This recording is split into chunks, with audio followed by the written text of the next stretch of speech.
ಶ್ರೀಕೃಷ್ಣ ಪರಮಾತ್ಮ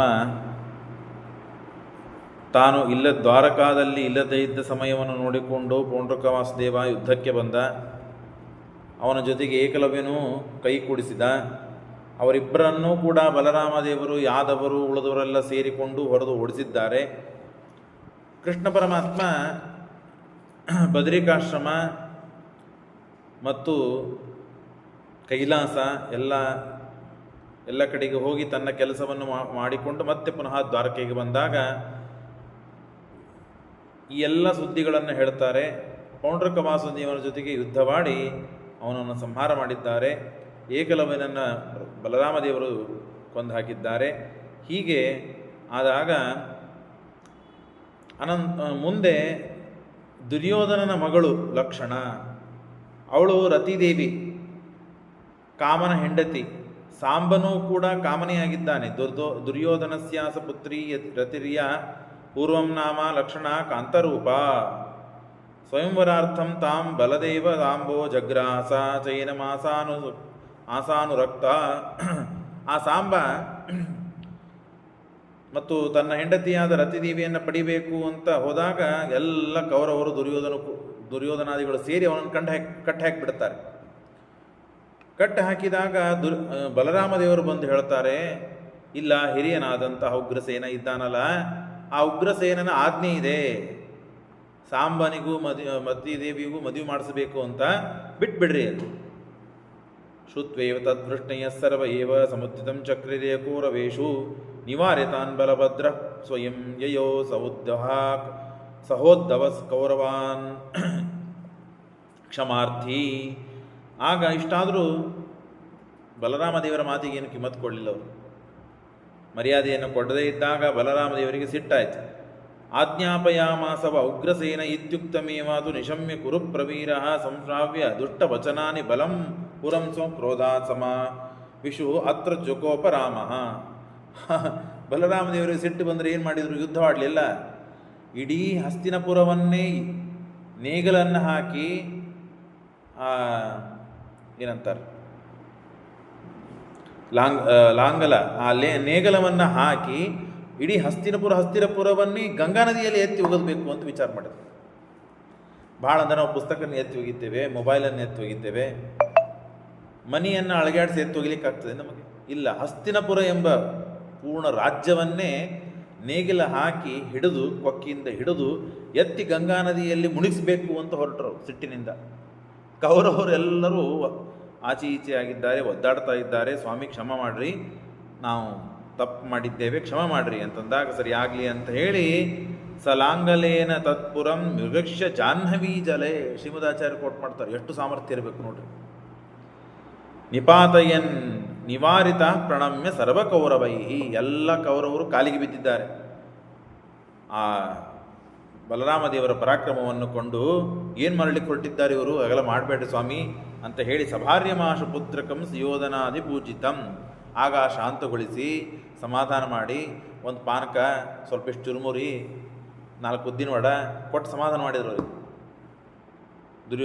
ದುರ್ಯೋಧನ ಕೌರವರೆಲ್ಲ ಸೇರಿ ಸ್ವಾಮಿ ಅಷ್ಟು ಸಿಟ್ಟಿಗೆ ಬರಬೇಡ್ರಿ, ಸ್ವಲ್ಪ ಶಾಂತರಾಗ್ರಿ ಅಂತ ಹೇಳಿ ಶಾಂತಗೊಳಿಸಿ ಎಲ್ಲರೂ ಕೂಡಿ ಪಾತ್ಪೂಜೆ ಮಾಡಿದ್ದಾರೆ ಇವರಿಗೆ ತಮ್ಮ ತಮ್ಮ ಹೆಂಡಂದರಿಂದ. ಸಭಾರ್ಯಮಾಶು ಪುತ್ರಕಂ ಸುಯೋಧನಾಭಿ ಪೂಜಿತಂ. ಹೆಂಡತಿ, ಮಕ್ಕಳು, ತಾನು ಎಲ್ಲರೂ ಕೂಡಿ ಸಪರಿವರ್ಹ್ಯಮಾಪ್ಯ ಚ ಜಗ್ಮ್ಯವಾನ್ ಸ್ವಕಾಂ ಪುರಿಂ. ಇಷ್ಟೆಲ್ಲ ಆಗಿ ಆಯಿತು, ಶಾಂತರಾಗಿ ಸಾಂಬನಿಗೆ ಕೊಟ್ಟು ಮದುವೆ ಮಾಡ್ತೀರಂದರೆ ನಾನು ಸುಮ್ಮನೆ ಆಗ್ತೇನೆ, ಆಗಲಿ ಅಂತ ಹೇಳಿ ಒಪ್ಪಿದ್ದಾಯಿತು. ಇತ್ಯಾದಿ ಕರ್ಮಾಣಿ ಮಹಾಂತಿ ರಾಮಸ್ಯ. ಇಷ್ಟು ಅದ್ಭುತವಾದ ಕರ್ಮಗಳನ್ನು ಮಾಡಿದರೂ ಬಲರಾಮಚಂದ್ರ ದೇವರು. ಯಸ್ಯಾಚ್ಯುತಾವೇಶ, ಪರಮಾತ್ಮನ ಆವೇಶ ಇದೆ ಅವರಲ್ಲಿ. ಸ್ವಯಂ ತಾಮ ಅತ್ಯದ್ಭುತವಾದ ಪರಾಕ್ರಮ. ಜ್ಞಾತ್ವಾ ಭೀಮೋಪಿ ಅತಿನೋದಿತು ಯುದ್ಧೇ. ಹೀಗೆ ಇಷ್ಟು ನಡೀತಾ ಇದೆ. ಆಗ ಬಾಣಾಸುರ ಅಂತ ಒಬ್ಬ ಅಸುರ. ಆ ಬಾಣಾಸುರನ ಮಗಳು ಯಾರು? ಉಷಾದೇವಿ. ಆ ಉಷಾದೇವಿಗೆ ಮಲಗಿದಾಗ ಒಬ್ಬ ಭಾಳ ಸುಂದರನಾದ ಚಲುವ ಹುಡುಗ ಸ್ವಪ್ನದಲ್ಲಿ ಬರ್ತಾ ಇದ್ದ. ಅವನ್ಯಾರು ಅಂದರೆ ಅನಿರುದ್ಧ, ಕೃಷ್ಣನ ಮೊಮ್ಮಗ ಅನಿರುದ್ಧ. ಭಾಳ ಸುಂದರ, ಅವನ ರೂಪಲಾವಣ್ಯಗಳು, ಗುಣಗಳು. ಸ್ವಪ್ನದಲ್ಲಿ ಮಲಗಿದಾಗೆಲ್ಲ ಉಷಾದೇವಿಗೆ, ಬಾಣಾಸುರನ ಮಗಳಾದ ಉಷಾದೇವಿಗೆ ಸ್ವಪ್ನದಲ್ಲಿ ಬರ್ತಾ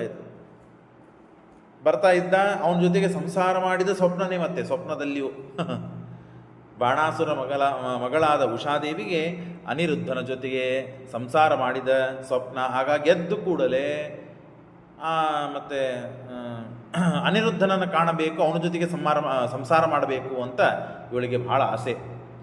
ಯಾರು ಹೆಸರು ಗೊತ್ತಿಲ್ಲ, ಅವನನ್ನು ನೋಡಿಲ್ಲ, ಅವನ ಪರಿಚಯ ಇಲ್ಲ, ಯಾರ ಮಗ ಗೊತ್ತಿಲ್ಲ, ಏನು ಕಲ್ತಿದ್ದಾನೆ ಗೊತ್ತಿಲ್ಲ, ಏನೂ ಪರಿಚಯ ಇಲ್ಲ ಅವನದು. ಏನೂ ಪರಿಚಯ ಇಲ್ಲದೆ ಇದ್ದರೂ ಸ್ವಪ್ನದಲ್ಲಿ ಬಂದಿದೆ. ಅವಳ ಹತ್ರ ಒಬ್ಬ ಗೆಳತಿ ಇದ್ಲು, ಚಿತ್ರಲೇಖ ಅಂಥೇಳಿ. ಭಾಳ ಬುದ್ಧಿವಂತಳು, ಎಲ್ಲವನ್ನು ಬಿಡಿಸಲು ಸಮರ್ಥಳಾದವಳು. ಏನೇ ಲಕ್ಷಣಗಳನ್ನು ಹೇಳಿದರೆ ಆ ಮನುಷ್ಯನನ್ನು, ಊರನ್ನು ಏನು ಬಿಡಿಸಂತೀರೋ ಅದನ್ನು ಬಿಡಿಸ್ತಾ ಇದ್ಲು. ಆ ಲಕ್ಷಣಗಳನ್ನು ಹೇಳಬೇಕಷ್ಟೆ. ಹಾಗಾಗಿ ಆ ಚಿತ್ರಲೇಖೆಯ ಗೆಳತಿ ಭಾಳ ದಿವಸ ತಡೆದುಕೊಂಡ್ಲು. ಆಕೆಗೆ ಸಹನ ಆಗಲಿಲ್ಲ. ಗೆಳತಿ ಇಲ್ಲ, ನಾ ಮಲಗಿದಾಗ ಒಂದು ಹುಡುಗ ಬಂದು ನನಗೆ ಪ್ರತಿ ರಾತ್ರಿಯೂ ಕಾಡ್ತಾನೆ, ಕನಸಿನಲ್ಲಿ ನನ್ನ ಸಂಸಾರ ಮಾಡಿದಂತೆ ಸ್ವಪ್ನ ಬೀಳುತ್ತದೆ. ಯಾರವನು, ಎಂಥವನು, ಏನು ಲಕ್ಷಣ ಹೇಳು, ನಾನು ತಿಳಿಸ್ತೇನೆ. ಗೊತ್ತಿಲ್ಲ, ಯಾರೂ ಗೊತ್ತಿಲ್ಲ, ಹೆಸರು ಗೊತ್ತಿಲ್ಲ, ಅವನು ಮುಖ ಮಾತ್ರ ಕನಸದಲ್ಲಿ ಏನು ನೋಡಿದ್ದೇನೋ ಅದನ್ನು ನಾನು ತಿಳಿಸ್ಬಲ್ಲೆ. ಅವಳೇನು ಮಾಡ್ತಾಳೆ, ಭಾಳ ಆಕೆಗೆ ಕಲೆವಂತಳು. ಹಾಗಾಗಿ ಎಲ್ಲ ರಾಜರ ಮಕ್ಕಳ ಚಿತ್ರಗಳನ್ನು ತಾನು ಇಳಿಸ್ತಾಳೆ. ಇವನ ಅಂತ ತೋರಿಸ್ತಾಳೆ.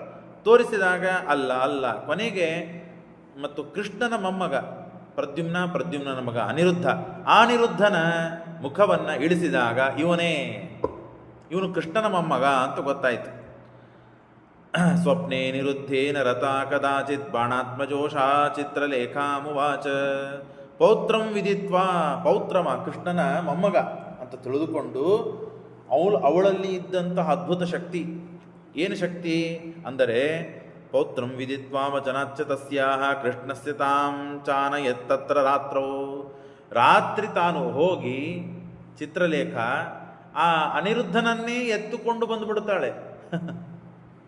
ಇದ್ದಳ್ಳಿಂದಲೇ ಅನಿರುದ್ಧನನ್ನು ಎತ್ತುಕೊಂಡು ಬಂದು ಅನಿರುದ್ಧನನ್ನು ಈ ಉಷಾದೇವಿ, ಬಾಣಾಸುರ ಮಗಳು ಮನೆ, ಉಷಾದೇವಿ ಎಲ್ಲಿರ್ತಾಳೋ ಬಾಣಾಸುರನ ಮಗಳನ ಮನೆಯಲ್ಲಿ ಉಷಾದೇವಿ, ಆ ಉಷಾದೇವಿಯ ಮಹಡಿ ಮೇಲೆ ಒಂದು ಏಕಾಂತ ಖೋಲೆ, ಆ ಖೋಲಿಯಲ್ಲಿ ಈ ಅನಿರುದ್ಧನನ್ನೇ ಕರೆದು ತಂದು ಇಟ್ಟುಬಿಡ್ತಾಳೆ.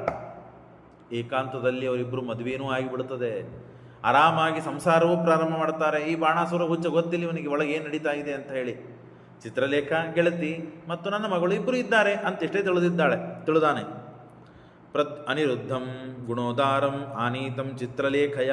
ಆ ಚಿತ್ರಲೇಖ ಅತ್ಯಂತ ಗುಣದಿಂದ ಕೂಡಿದ ಅತ್ಯಂತ ಸುಂದರನಾದ ಅನಿರುದ್ಧನನ್ನು ಎತ್ತುಕೊಂಡು ಪ್ರಾಪ್ಯರೇಮೆ ಬಾಣಸುತ ದಿವಸಾನ್ ಬಹೂನಪಿ, ಎಷ್ಟೋ ದಿನಗಳು ಹೀಗೆ ಕಳೆದೋದು. ತಾನು ಅಪೇಕ್ಷಾ ಪಟ್ಟಿದ್ಲು, ಮನಸ್ಸಿನಲ್ಲಿ ಇಟ್ಟುಕೊಂಡಿದ್ದು ಆ ಹುಡುಗನ ಲಕ್ಷಣಗಳನ್ನು ಹೇಳಿದ್ದಕ್ಕೆ ಚಿತ್ರವನ್ನು ಬರೆದು ಚಿತ್ರಲೇಖ ಇವನೇನು ಅಂತಂದು ಕೇಳಿದರೆ ಹ್ಞೂ ಅಂತಂದಳು. ಅನೇಕ ಚಿತ್ರಗಳನ್ನು ನೋಡಿ ಇಲ್ಲ ಅಂತಂದ್ಲು. ಕೊನೆಗೆ ಇವನೇ ಅಂತ ಕೇಳಿದರೆ ಹೌದು ಅಂತ ಹೇಳಿದ್ಲು. ಹೌದು ಅಂತಂದಾಗ ಆ ಕೃಷ್ಣನ ಮೊಮ್ಮಗ ಅಂತ ಗೊತ್ತಾಗಿ ಇದ್ದಲ್ಲಿಂದಲೇ ಚಿತ್ರಲೇಖ ತನ್ನ ಶಕ್ತಿಯಿಂದ ತಾನು ಆ ಅನಿರುದ್ಧನನ್ನು ತಂದು ಬಾಣಾಸುರನ ಮನೆಯಲ್ಲೇನೆ, ಅಂದರೆ ಉಷಾದೇವಿ ಇದ್ದ ಕೋಣೆಯಲ್ಲೇನೆ ಸ್ವಲ್ಪ ಗೂಢವಾಗಿ ಗುಪ್ತವಾಗಿ ಅವನನ್ನು ಇಟ್ಟು ಮದುವೆ ಮಾಡಿ ಸಂಸಾರ ಮಾಡಲಿಕ್ಕೆ ಪ್ರಾರಂಭ ಮಾಡಿದ್ದಾರೆ. ಇಷ್ಟು ಅದ್ಭುತ ನಡೆದಿದೆ.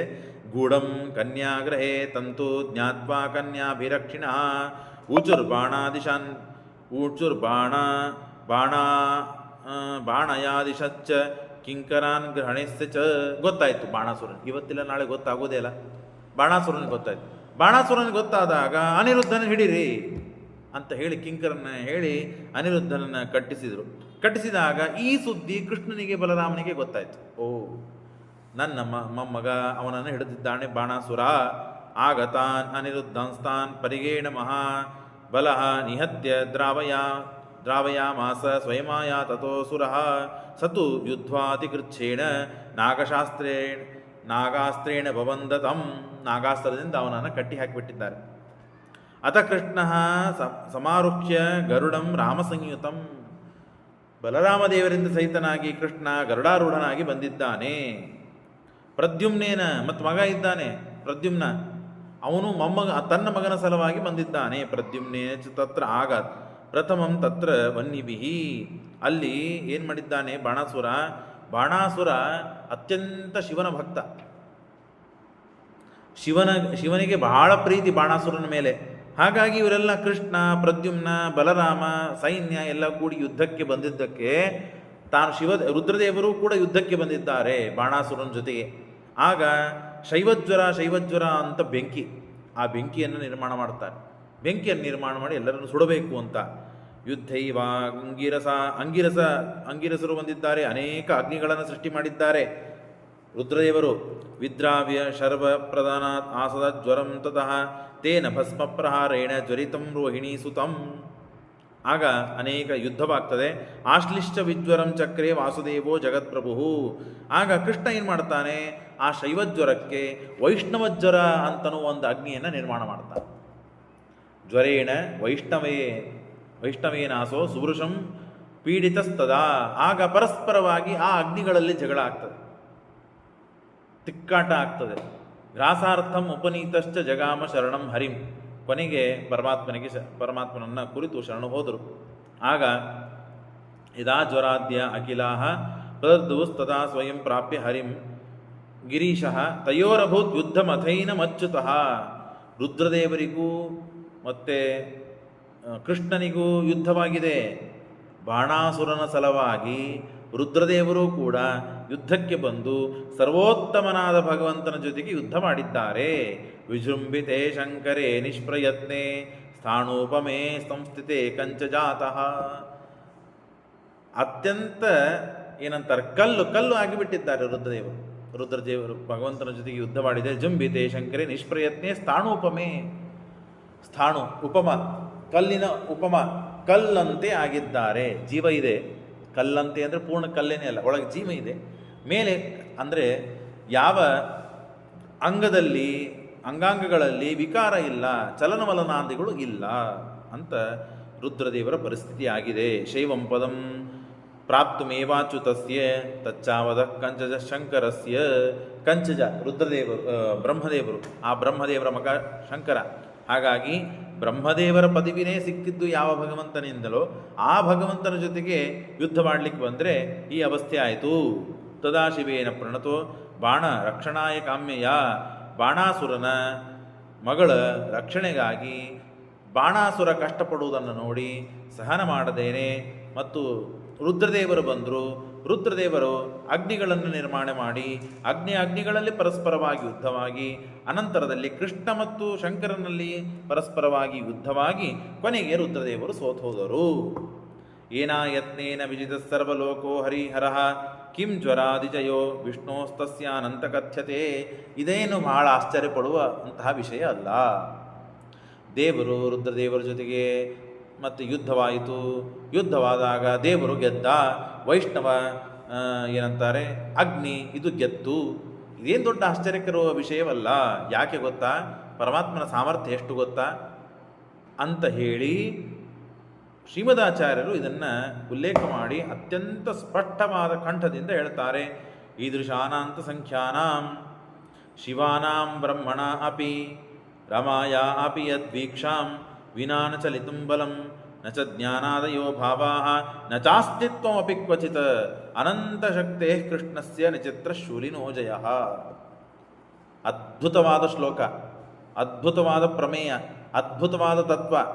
ಪ್ರತಿನಿತ್ಯವೂ ಪ್ರತಿ ಕ್ಷಣಕ್ಕೂ ನಾವು ದೇವರ ಪೂಜೆ, ದೇವರ ಸ್ತೋತ್ರ, ಪಾರಾಯಣ, ಜಪ, ಹೋಮ, ಹವನ ಏನೇ ಮಾಡುವಾಗಲೂ ಕೂಡ ಈ ತತ್ವಗಳನ್ನು, ಈ ಶ್ಲೋಕದಿಂದ ಸಿದ್ಧವಾದ ಭಾವಾರ್ಥ ತತ್ವವನ್ನು ಉಪಾಸನೆ ಮಾಡುವುದು ಅತ್ಯಂತ ಯೋಗ್ಯ ಅಂತ ತಿಳಿಸಿಕೊಡುತ್ತಾರೆ. ದೇವರ ಪೂಜೆ ಮಾಡಬೇಕಾದಾಗೂ ಈ ತತ್ವವನ್ನು ಉಪಾಸನೆ ಮಾಡಬೇಕು. ಮತ್ತು ದೇವರಂತೆ ಇರುವ ಭಕ್ತರು ಅಥವಾ ಬ್ರಾಹ್ಮಣರು ಅವರಲ್ಲಿಯೂ ಪೂಜೆಯನ್ನು ಮಾಡಬೇಕಾದಾಗೂ ಇದನ್ನು ಉಪಾಸನೆ ಮಾಡತಕ್ಕದ್ದು. ಏನೇ ದೇವರ ಪೂಜೆ ಮಾಡಬೇಕಾದಾಗಲೂ ದೇವರ ಮಹಿಮೆಯನ್ನು ಉಪಾಸನೆ ಮಾಡುವ ಅದ್ಭುತವಾದ ಶ್ಲೋಕ ಇದು. ಈದೃಶಾನಂತ ಸಂಖ್ಯಾನಾಂ ಶಿವಾನಾಂ ಬ್ರಹ್ಮಣ ಅಪಿ. ಅನಾದಿ ಕಾಲದಿಂದ ಅನಂತ ಕಾಲದವರೆಗೆ ಎಷ್ಟು ಜೀವರಾಶಿಗಳಿದ್ದಾರೆ ಲೆಕ್ಕ ಇದೆಯಾ ನಮಗೆ? ಇಲ್ಲ. ಅನಂತ ಜೀವರಾಶಿಗಳಿದ್ದಾರೆ. ಯಾಕೆ? ಕಾಲನೇ ಅನಾದಿ, ಅನಂತ. ಈ ಕಾಲ ಇವತ್ತಿತ್ತು, ನಾಳಿಲ್ಲ, ಹೀಗೆಲ್ಲ ಇಲ್ಲ. ಅನಾದಿ ಕಾಲದಿಂದ ಅನಂತ ಕಾಲದವರೆಗೆ ದೇಶ, ಕಾಲ, ವಸ್ತು, ಪ್ರಕೃತಿ ಜೀವರಾಶಿಗಳು, ಪುಣ್ಯ ಪಾಪ ಏನೇನು ಇದೆಯೋ ಅವೆಲ್ಲವೂ ಅನಾದಿ ನಿತ್ಯವಾದ ವಸ್ತುಗಳು. ಆ ನಿತ್ಯವಾದ ವಸ್ತುಗಳಿಗೂ ಕೂಡ ಪರಮಾತ್ಮ ಮತ್ತು ಪರಮಾತ್ಮನ ಅನುಗ್ರಹದಿಂದಲೇ ಸತ್ತಾಪ್ರತೀತಿ ಪ್ರವೃತ್ತಿಗಳಿವೆ. ಎಷ್ಟು ಬ್ರಹ್ಮಾಂಡಗಳಿವೆ? ಅನಂತಾನಂತ ಬ್ರಹ್ಮಾಂಡಗಳು, ಅನಂತಾನಂತ ಜೀವರಾಶಿಗಳು, ಅನಂತಾನಂತ ಬ್ರಹ್ಮಾಂಡಗಳು. ಅನಂತಾನಂತ ಬ್ರಹ್ಮಾಂಡಗಳಲ್ಲಿ ಕಲ್ಪಗಳೆಷ್ಟು? ಅನಂತ ಕಲ್ಪಗಳು. ಅನಂತ ಕಲ್ಪಗಳಲ್ಲಿ ಒಂದೊಂದು ಕಲ್ಪದಲ್ಲಿ ಒಬ್ಬ ಬ್ರಹ್ಮ, ಒಬ್ಬ ರುದ್ರ, ಒಬ್ಬ ಇಂದ್ರ, ಒಬ್ಬರು ಶೇಷ, ಒಬ್ಬ ಇಂದ್ರ. ಹೀಗೆ ಆಯಾ ಕಲ್ಪದಲ್ಲಿ ಒಬ್ಬೊಬ್ಬರು ಶೇಷ, ರುದ್ರ, ಗರುಡ, ಇಂದ್ರರು, ಗಣಪತಿ. ಹೀಗೆ ಎಷ್ಟು ಕಲ್ಪಗಳು? ಅನಂತ ಕಲ್ಪಗಳು. ಅಂದಮೇಲೆ ಎಷ್ಟು ಬ್ರಹ್ಮದೇವರಾದರೂ? ಅನಂತ ಬ್ರಹ್ಮದೇವರು, ಅನಂತ ಶೇಷದೇವರು, ಅನಂತ ಇಂದ್ರದೇವರು, ಅನಂತ ಮತ್ತು ದೇವತೆಗಳು. ಇಷ್ಟೆಲ್ಲನೂ ಕೂಡ ಶಿವಾನಾಂ ಬ್ರಹ್ಮಣಾಪಿ ರಮಾಯಾಪಿ ಯದ್ವೀಕ್ಷ. ಲಕ್ಷ್ಮೀದೇವಿಯು ಅನಾದಿ ಕಾಲದಿಂದ ಪರಮಾತ್ಮನ ಅನುಗ್ರಹದಿಂದ ನಿತ್ಯ ಮುಕ್ತಳಾಗಿದ್ದರೂ ಕೂಡ ಆ ಲಕ್ಷ್ಮೀದೇವಿಯೂ ಕೂಡ ಅನಾದಿ ಕಾಲದಿಂದ ಅನಂತಕಾಲದವರೆಗೆ ಅನಂತಾನಂತ ಜೀವರಾಶಿಗಳು, ಅನಂತಾನಂತ ಬ್ರಹ್ಮಾಂಡಗಳು, ಅನಂತಾನಂತ ದೇವತೆಗಳು, ಅನಂತಾನಂತ ಬ್ರಹ್ಮದೇವರು ಎಲ್ಲರೂ ಕೂಡ ಲಕ್ಷ್ಮೀದೇವಿ ಮೊದಲು ಮಾಡಿಕೊಂಡು ವಿನಾನ ರಮಾಯಾಪಿ ಯದ್ವೀಕ್ಷಾಂ ವಿನಾನ ಚಲಿತುಂಬಲಂ.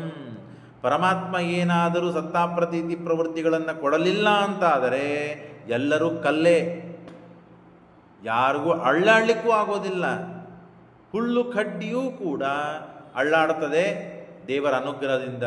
ಲಕ್ಷ್ಮ್ಯಾದಿಗಳಿಗೂ ಪರಮಾತ್ಮನ ಅನುಗ್ರಹ ಇಲ್ಲ ಅಂದರೆ ಅಳ್ಳಾಡಲಿಕ್ಕಾಗೋದಿಲ್ಲ.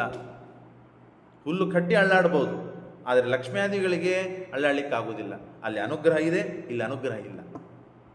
ಇಷ್ಟು ಅದ್ಭುತವಾದ ಪರಮಾತ್ಮನ ಸಾಮರ್ಥ್ಯ, ಸರ್ವೋತ್ತಮತ್ವ, ಸರ್ವಕರ್ತೃತ್ವ ಪರಮಾತ್ಮನದು.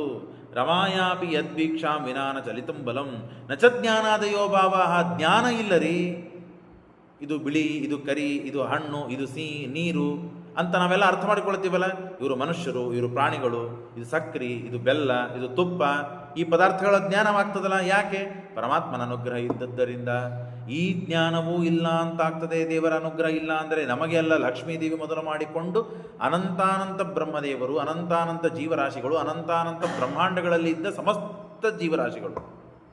ನ ಚ ಜ್ಞಾನಾದಯೋ ಭಾವಾಹ ನ ಚಾಸ್ತಿತ್ವಮಪಿ ಕ್ವಚಿತ. ಅಸ್ತಿತ್ವ, ಸತ್ತಾನೂ ಇಲ್ಲ. ಇರುವಿಕೆ ಅಂತನೂ ಸತ್ತ ಏನದಲ್ಲ, ಅಸ್ತಿತ್ವ ಅದೂ ಇಲ್ಲ. ಅನಂತ ಶಕ್ತೇ ಕೃಷ್ಣಸ್ಯ. ಹೀಗೆ ಪರಮಾತ್ಮನ ಅನಂತ ಶಕ್ತಿ ಇದ್ದಾಗ ನ ಚಿತ್ರಶೂಲಿನೋ ಜಯ.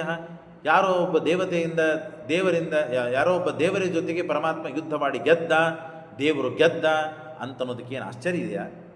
ಏನಾದರೂ ಮಹತ್ವ ಇದೆಯಾ?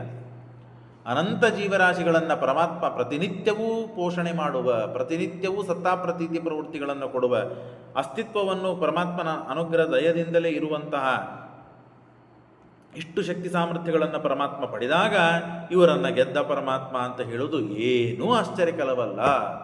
ಇದನ್ನು ಪ್ರತಿನಿತ್ಯದಲ್ಲಿಯೂ ಉಪಾಸನೆಗೆ ಇಟ್ಟುಕೊಳ್ಳಬೇಕಾದಂತಹ ಶ್ಲೋಕದಿಂದ ಸಿದ್ಧವಾದ ಭಾವಾರ್ಥ ವಿಷಯಗಳು ಅಂತನ್ನೋದನ್ನು ನಾವು ತಿಳಿದುಕೊಳ್ಳಬೇಕು. ಹೀಗೆ ಈ ಪ್ರಸಂಗದಲ್ಲಿ ಉಷಾದೇವಿ, ಆ ಬಾಣಾಸುರ ಅವನ ಮಗಳು ಚಿತ್ರಲೇಖ ಅನಿರುದ್ಧನನ್ನು ಕರೆದುಕೊಂಡು ಬಂದಿರ್ತಾಳೆ. ಹಾಗಾಗಿ ನಂದೇನೂ ತಪ್ಪಿಲ್ಲ, ಈ ಚಿತ್ರಲೇಖ ಕರೆದುಕೊಂಡು ಬಂದದ್ದು ಅನಿರುದ್ಧನನ್ನು, ಹಾಗಾಗಿ ಆ ಮದುವೆ ಆದದ್ದು ಬಗ್ಗೆ ಏನೂ ಗೊತ್ತಿಲ್ಲ ಅಂತ ಹೇಳಿ ಪರಮಾತ್ಮ ಮತ್ತು ಬಲರಾಮ ಇವರು ಸೇರಿ ಅವನನ್ನು ಸೋಲಿಸಿ ಸರಾಮಸ್ಸ ಸುತೋ ವೀಂದ್ರಂ ಆರೋಗ್ಯ ದ್ವಾರಕಾಂ ಗತಃ.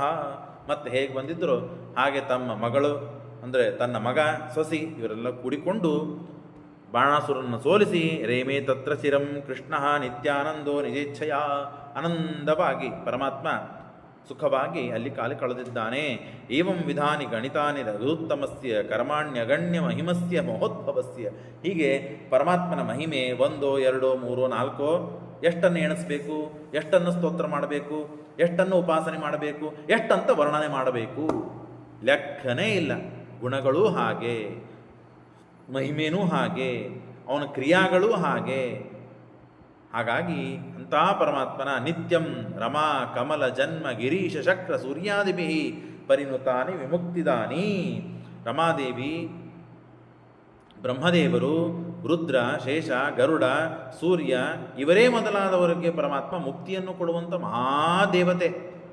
ಹಾಗಾಗಿ ಇಷ್ಟು ಅದ್ಭುತವಾದ ಕೆಲಸವನ್ನು ಪರಮಾತ್ಮ ಮಾಡಿದ್ದಾನೆ ಅಂತ ಕೇವಲ ನಾವು ನಮ್ಮ ಸಲುವಾಗಿ ಸ್ತೋತ್ರವನ್ನು ಮಾಡೋದೇ ಹೊರತು ಪರಮಾತ್ಮನಿಗೆ ಹೊಗಳಿ ಪರಮಾತ್ಮ ಇಷ್ಟು ಅದ್ಭುತವಾದ ಕೆಲಸ, ಈಗ ನಾವು ಅಂದಿರ್ತೀವಲ್ಲ, ಏನು ಅದ್ಭುತ ಕೆಲಸ ಮಾಡಿದಿರಿ, ಏನು ಭಾಗವತ್ ಮಂಗಳ ಮಾಡಿದಿರಿ, ಏನು ದೇವ್ರ ಊಟಕ್ಕೆ ಹಾಕಿದಿರಿ, ಏನೆಲ್ಲ ಬ್ರಾಹ್ಮಣರಿಗೆ ಕರೆದು ದಕ್ಷಿಣೆ ಕೊಟ್ರಿ, ಎಷ್ಟೆಲ್ಲ ವೈಭವ ಅಡಿಗೆಗಳನ್ನು ಮಾಡಿಸಿದ್ರಿ, ಯಾಕದು ನಮ್ಮ ಪಾಲಿಗೆ ಅದ್ಭುತ. ಆ ವ್ಯಕ್ತಿ ಇಷ್ಟು ಮಾಡೋದು ಅದ್ಭುತ, ಆ ವ್ಯಕ್ತಿಗೆ ನಾನು ಇಷ್ಟು ಮಾಡಿಸಿನೂ ಅಂತನೋದು ಅದ್ಭುತ. ಯಾಕೆ ಇನ್ನೊಮ್ಮ ಕೆಲಸ ಮಾಡ್ತಾನೆ ಅಂತನೋದು ಇವನು ಖಾತ್ರಿ ಇರೋದಿಲ್ಲ. ರೊಕ್ಕ ಇರ್ತದಲ್ಲೋ ಗೊತ್ತಿಲ್ಲ, ಯೋಗ್ಯತಾ ಇರ್ತದಲ್ಲೋ ಗೊತ್ತಿಲ್ಲ, ಯೋಗ್ಯತಾ ಇದ್ರೂ ಶಕ್ತಿ ಇರ್ತದಲ್ಲೋ ಗೊತ್ತಿಲ್ಲ, ಶಕ್ತಿ ಇದ್ದರೂ ಎಲ್ಲರೂ ಒಂದೇ ಕಡೆ ಸೇರಿ ಮಾಡ್ತೀವಂತೂ ಗೊತ್ತಿರೋದಿಲ್ಲ. ಹಾಗಾಗಿ ಆ ಕೆಲಸಗಳು ನಮಗೆ ಅದ್ಭುತ ಅಂತ ಆಗ್ತದೆ. ನಮ್ಮನ್ನು ನೋಡಿ ಇನ್ನೊಬ್ಬರು ಅದ್ಭುತ, ಅವ್ರಿಗೂ ಅದ್ಭುತ ಅಂತ ಆಗ್ಬೋದು, ಅವರು ನಮ್ಮನ್ನು ಕುರಿತು ಅದ್ಭುತ ಅಂತ ವರ್ಣನೆ ಮಾಡಬಹುದು. ಆದರೆ ದೇವರಿಗೆ ಏನಂತ ಅದ್ಭುತ ಅಂತ ಹೇಳಬೇಕು. ಅನಾದಿ ಕಾಲದಿಂದ ಪರಮಾತ್ಮ ಮಾಡುವಂತಹ ಇವೆಲ್ಲ ಕ್ರಿಯಾ ಕರ್ಮಗಳು, ಸತ್ತಾಪ್ರತೀತಿ ಪ್ರವೃತ್ತಿಗಳು ಅನಂತ ಜೀವರಾಶಿಗಳಿಗೆ ಅನಾದಿ ಕಾಲದಿಂದ ಮಾಡ್ತಾ ಬಂದದ್ದಕ್ಕೆ ದೇವರಿಗೆ ಅದ್ಭುತ ಅಂತ ಹೇಳ್ಬೇಕಾ? ಏನಂತ ಹೇಳಬೇಕು? ದೇವರನ್ನು ಸ್ತೋತ್ರ ಮಾಡೋದು ಬಿಟ್ಟರೆ ಇನ್ನೇನು ನಮಗಿಲ್ಲ. ಸ್ತೋತ್ರ ಮಾಡೋದು ಯಾಕೆ? ನಮ್ಮ ಉದ್ಧಾರಕ್ಕಾಗಿ ಹೊರತು ದೇವರಿಗೆ ಇದರಿಂದ ಸಂತೋಷ ಆಗ್ತದೆ, ದೇವರು ಹಿಗ್ಗುತ್ತಾನೆ, ದೇವರು ನಮಗೆ ಆಶೀರ್ವಾದ ಮಾಡ್ತಾನೆ. ನೀವು ಸ್ತೋತ್ರ ಮಾಡಿದ್ದಕ್ಕೂ ದೇವರ ಆಶೀರ್ವಾದ ಮಾಡಬೇಕಾಗಿಲ್ಲ, ಅವನ ಇಚ್ಛೆ ಬರದೇ ಇದ್ದರೆ. ಹಾಗಾಗಿ ಇಷ್ಟು ಅದ್ಭುತವಾದಂತಹ ವ್ಯಕ್ತಿತ್ವ ಪರಮಾತ್ಮನದಿದೆ. ಆಗ ಲೋಮಶ ಋಷಿಗಳು ಅಂತ ಋಷಿಗಳು, ಅವರ ಜೊತೆಗೆ ತೀರ್ಥಯಾತ್ರೆ ಮಾಡ್ತಾರೆ ಪಾಂಡವರು. ಹಾಗಾಗಿ ಆ ತೀರ್ಥಯಾತ್ರೆಯ ಭಾಗವನ್ನು ಮುಂದೆ ಕೇಳೋಣ. ಇವತ್ತಿಗಿಷ್ಟು ಮುಗಿಸೋಣ. ಶ್ರೀಕೃಷ್ಣ ಅರ್ಪಣಮಸ್ತು.